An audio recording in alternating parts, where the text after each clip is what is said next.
Welcome করছি রিয়াসাদ আজিম। একটা আলোচনা প্রায় হয় এবং সেই আলোচনাটায় অনেক বেশি ডালপালা মেলে যখন টিম ইন্ডিয়ার সাথে বাংলাদেশের খেলা পড়ে, অথবা টিম ইন্ডিয়া খুব একটা বড় স্টেজে চলে গেছে, সেখানটায় অনেক এক্সপেকটেশনস, কিন্তু শেষ পর্যন্ত সারা বছর ধরে যেই আশা তারা তৈরি করে সেই আশার বেলুন খুব বেশি উপরে যেতে পারে না, ঠাস করে কোনো একটা সময় ফুটো হয়ে নিচে পড়ে যায়। I am going to discuss about the performance of team India. আমরা যদি মেজর টুর্নামেন্টের ট্রফি অর্জন দেখি, সেটাও প্রায় এক যুগের কাছাকাছি হয়ে গেছে তারা জিতেছে। আইসিসি ইভেন্টসের কথা আমি বলছি। অনেক ক্ষেত্রেই আমরা দেখেছি যে টেস্ট চ্যাম্পিয়নশিপের ফাইনালে তারা খেলছে কিন্তু শেষ পর্যন্ত জিততে পারে না, ওয়ার্ল্ড কাপের ফাইনালে তারা খেলছে শেষ পর্যন্ত জিততে পারে না। টি-20তে ওয়ার্ল্ডের সবচেয়ে আলোচিত যে আসর সেটা হচ্ছে আইপিএল। সেই আইপিএলে বিশ্বের তাবৎ ক্রিকেটার, সবচেয়ে বড় ক্রিকেটাররা খেলেন, পারফর্ম করেন। And BCCI, Indian cricket board, ভারতীয় ক্রিকেট বোর্ড যেটা হচ্ছে আয়োজক, সেই ভারত ওয়ার্ল্ডের সবচেয়ে গ্লোরিয়াস টি-20 টুর্নামেন্টের আয়োজন করলেও টি-20 ফরম্যাটের বিশ্বকাপে ইন্ডিয়ার শিরোপা অধরা অনেক বছর। কারণটা কোথায়?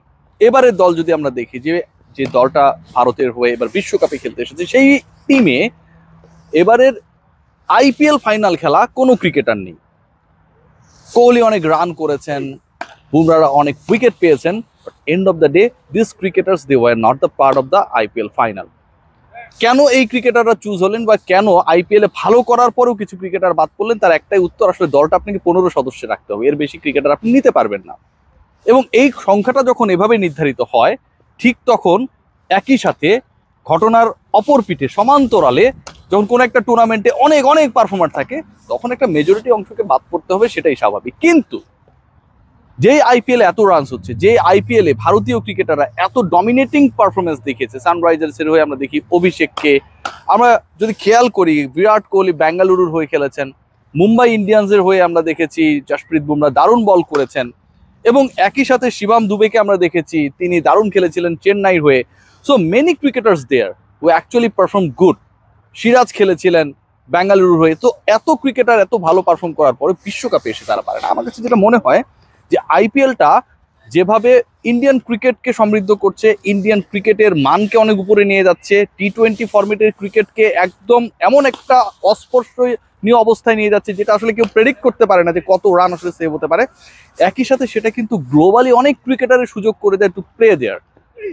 অস্ট্রেলিয়ান ক্রিকেটাররা সেখানটায় খেলছেন, নিউজিল্যান্ডের ক্রিকেটাররা সেখানটায় খেলছেন, এক্সেপ্ট পাকিস্তান। মোটামুটি ওয়ার্ল্ডের সব দেশের বড় ক্রিকেটার, নামী ক্রিকেটার, পারফর্মাররা যখন আইপিএল এর মতো টুর্নামেন্টে খেলেন, সেখানটায় পারফর্ম করেন। অনেকে জাতীয় দলের জায়গাটা আইপিএল এ খেলেই এনশোর করে ফেলেন, অস্ট্রেলিয়ার অনেকের ক্ষেত্রে আমরা সেটা দেখেছি। এবার ঠিক তখন বলতে হবে যে এটা একটা আসলে এমন ব্যাটলফিল্ড তৈরি করে যেখানটায় সবার চান্সটা সমান। সো আইপিএল এ ইন্ডিয়ান ক্রিকেটাররা যেমন পারফর্ম করেন, অন্য দেশের ক্রিকেটাররাও পারফর্ম করেন, এবং ইন্ডিয়ান ক্রিকেটাররা যখন আইপিএল থেকে বিশ্বকাপে এন্ট্রি করেন, অন্য দেশের ক্রিকেটাররাও আইপিএল থেকে বিশ্বকাপে এন্ট্রি করেন, and that's why actually they are performing there. এবং একই সাথে আরেকটা ইস্যু আমার কাছে মনে হয় যে টিম ইন্ডিয়ার প্রতি এত এক্সপেকটেশনস, সেটাও অনেক ক্ষেত্রে অনেক বড় বাধা হয়ে দাঁড়ায়। দেখুন, অস্ট্রেলিয়ার যদি আমরা স্পোর্টস কালচারকে দেখি, তাহলে হচ্ছে ক্রিকেট তাদের 4th বা 5th স্পোর্টস। এখন পর্যন্ত ওয়ার্ল্ড কাপের সবচেয়ে সফলতম দল হচ্ছে অস্ট্রেলিয়া, অথচ সেই দেশের হচ্ছে এই স্পোর্টসের র্যাঙ্কিংটা হচ্ছে 4th বা 5th। সো এক্সপেকটেশনসের জায়গায় যখন আপনি পিছিয়ে থাকবেন, তখন আপনার প্রেশার কমে যাবে। India cricket is like religion, that's why most of the Times they cannot fulfill the expectations the people they are living in India, supporting India from their heart. এবারে ওয়ার্ল্ড কাপ টিমটা কেমন হলো? আমার কাছে মনে হয় এবারে ওয়ার্ল্ড কাপ টিম, ভারতীয় দল নিয়ে আসলে নেগেটিভ কমেন্ট করা খুব ডিফিকাল্ট। বাংলাদেশ দল নিয়ে আমরা অনেক আলোচনা করতে পারি, কারণ অনেকেই সুযোগ পেয়ে যায় যাদেরকে আসলে আমরা এক্সপেক্ট করি না কি on the basis of the performance form. But Indian টিমে যারা সুযোগ পেয়েছে বা যারা সুযোগ পায়নি, কাছাকাছি ছিল সুযোগ পাবার, সবাই তো পারফর্মারদের নিয়ে যখন দল গঠন করা হয়, এবং স্পেশালি যখন 4 জন স্পিনারকে তারা জায়গা দিয়েছে, 4 জন 4 টাইপের বোলার, এটাও কিন্তু খুব গুরুত্বপূর্ণ, সিগনিফিক্যান্ট পার্ট। তার মানে they have their perfect plan. Virat Kohli শেষ পর্যন্ত চান্স পাবেন কিনা সেই বিতর্কটা যখন হচ্ছিল, ফাইনালি আমার কাছে মনে হয় ওই বিতর্কের এন্ডটা হয়ে গেছে যখন বিশ্বকাপ দল ঘোষিত হয়, কোহলি সেই দলের একটা অংশ হয়ে যান, এবং সকল বিতর্ক বা কেমন হলো দল সেই সংক্রান্ত আলোচনাটাও সেখানটাই শেষ হয়ে যায়। সবাই ভালো থাকবেন। ইন্ডিয়ান টিমের মতো করে অন্য দল নিয়েও আলোচনা হবে, নিশ্চয়ই আপনারা দেখবেন। এই মুহূর্তে আমি যে স্ক্রিনে রয়েছি সেখানটায়। Take great care.